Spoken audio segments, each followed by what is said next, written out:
हाँ बिल्कुल सच्चाई है की बात की है। मतलब गद्दारी का चोला मुसलमानों ने पहन लिया। कांग्रेस हारती है तो मुसलमान गद्दार, देखो क्या मजे की बात। समाजवादी हारती है तो मुसलमान गद्दार, क्या मजे की बात। बसपा हारती है, मुसलमान गद्दार, क्या मजे की बात। भाई क्या मजे आ रहे हैं देश के अंदर। जो हारते हैं क्या ये हमने हारने का चोला हमने पहन लिया। हम भी इस देश के अंदर आजाद हैं, संविधान के अधिकार में सब कुछ संविधान दिया गया। बाबा साहब को किसने बिठाया? हमने। इसलिए ये कहता हूँ मैं, दलित मुस्लिम एकता जिंदाबाद, दलित मुस्लिम एकता जिंदाबाद। उसके बाद वीपी मौर्य, काशीराम जी अलीगढ़ यूनिवर्सिटी से लड़े, रिपब्लिकन पार्टी से, वहां भी दलित मुस्लिम की बात आई। जब दलित मुस्लिम की बात आई, अलीगढ़ यूनिवर्सिटी से पहली सीट देने का काम वीपी मौर्य को जिताने का काम मुसलमानों ने किया। उसके बाद फिर आगे चलिए आप, मुल्ला मुलायम बना दिया, कई बार मुख्यमंत्री बनवा दिया। किसने दिया? मुसलमानों ने। आइए बहन जी के पास, बहन जी को सबसे पहली सीट देने का काम हरोड़ा विधानसभा मुसलमानों ने देने का काम किया। क्या ये कम एहसान थे? और फिर गद्दारी का चोला हम ही पहन लें?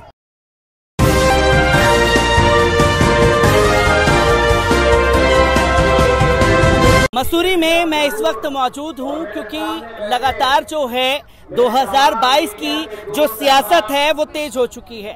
2022 के चुनाव के लिए लगातार जो है तमाम राजनीतिक पार्टियां, चाहे बहुजन समाज पार्टी हो, चाहे समाजवादी पार्टी हो, चाहे कांग्रेस हो, चाहे भारतीय जनता पार्टी हो, सबके अपने अपने दावे हैं और अपने अपने दावों के आधार पर ही मुसलमानों को रिझाने की कोशिश की जा रही है।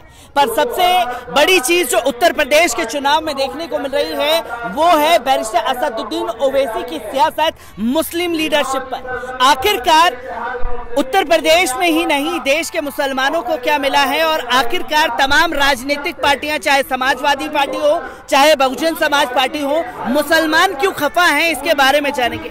आखिरकार तमाम राजनीतिक पार्टियों से आप जुड़े, तमाम राजनीतिक पार्टियों को आपने अपनाया, खफा क्यों है आखिरकार राजनीतिक पार्टियों से? हम खफा इसलिए हैं कि आज तक हमारे लिए किसी भी पार्टी ने, चाहे कांग्रेस हो, चाहे बसपा हो, चाहे सपा हो, चाहे लोकदल हो, हमारा किसी ने भी आज तक हिस्सेदारी की बात नहीं की।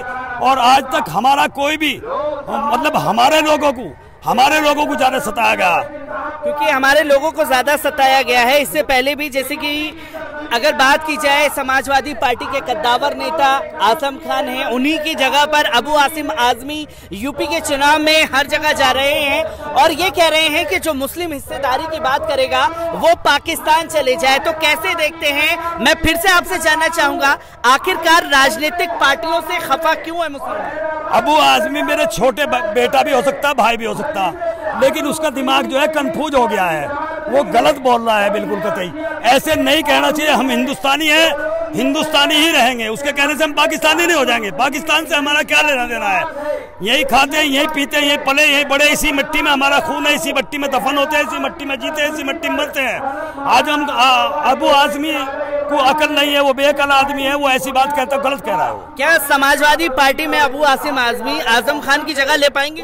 बिल्कुल नहीं ले पाएंगे। आजम खान की जगह कैसे ले पाएंगे अबू आजमी साहब? चाहे उससे फालतू पूछ जाए वो, कैसे ले पाएंगे? क्योंकि मैं आपसे ये जानना चाहूंगा, क्योंकि 2022 का चुनाव जब सर पर आया है तो तमाम समाजवादी पार्टी हो, चाहे बहुजन समाज पार्टी हो, कांग्रेस हो और राजनीतिक पार्टियां ये तो कह रही हैं कि मुस्लिम वोट बैंक जो है उनका सुरक्षित है, वो कहीं इस बार जाने वाला नहीं है।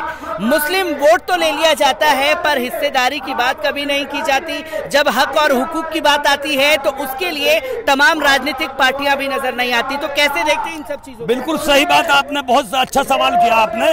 जितनी भी राजनीतिक पार्टी है, जब मुसलमानों के हक और हुकूक की बात आती है, एक पार्टी, एक नेता भी सामने नहीं आता और पीछा मार के खड़े हो जाते हैं। ये सच बात है कि बिल्कुल आपने बहुत बढ़िया सवाल किया है। क्योंकि मायावती लगातार ये कह रही है कि मुस्लिम वोट बैंक उनका है। मायावती क्या कह रही है? मैं बहन जी के साथ था, नसीबुद्दीन सिद्दीकी को उन्होंने हटा दिया, बड़े बड़े मुसलमानों को उन्होंने मतलब यह अपनी पार्टी जुदा किया। और मैं खैर ज्यादा नहीं कहना चाहता, मैं बहन जी के साथ था, आज तक था, कल तक था, लेकिन अब नहीं हुआ। असदुद्दीन ओवैसी के साथ हूँ और इंशाल्लाह साथ रहूंगा। इतने बैरिस्टर असदुद्दीन ओवैसी 2022 के चुनाव में कामयाबी मिलेगी? इंशाल्लाह पूरी कामयाबी मिलेगी, पूरी कामयाबी मिलेगी। हम 22% है, हम 22% के, देखो 22% के लोग कितने बेकार हो चुके इस देश में। 70 साल इस देश को आजाद हुए को हो गए। 70 सालों में किसी ने हुकूक की बात नहीं करी। अब अगर हुकूक की बात करी, मैंने पीछे आपको सवाल करा था, पीछे भी कहा था, फिर कह रहा हूं मैं कि मनमोहन सिंह की सरकार थी, कांग्रेस की सरकार थी। सरकार ने कहा भाई मुसलमानों को हिस्सेदारी मिलनी चाहिए, तो क्या कहा 4.5% सरकार आरक्षण देगी। यूपी चुनाव आ जाता है, राहुल गांधी बोलते हैं कि हम 9.5% आरक्षण देंगे मुसलमानों को। अखिलेश जी आ जाते हैं, अखिलेश जी ने कहा कि हम 18% आरक्षण देंगे और हमें सरकार बनती है। जब सरकार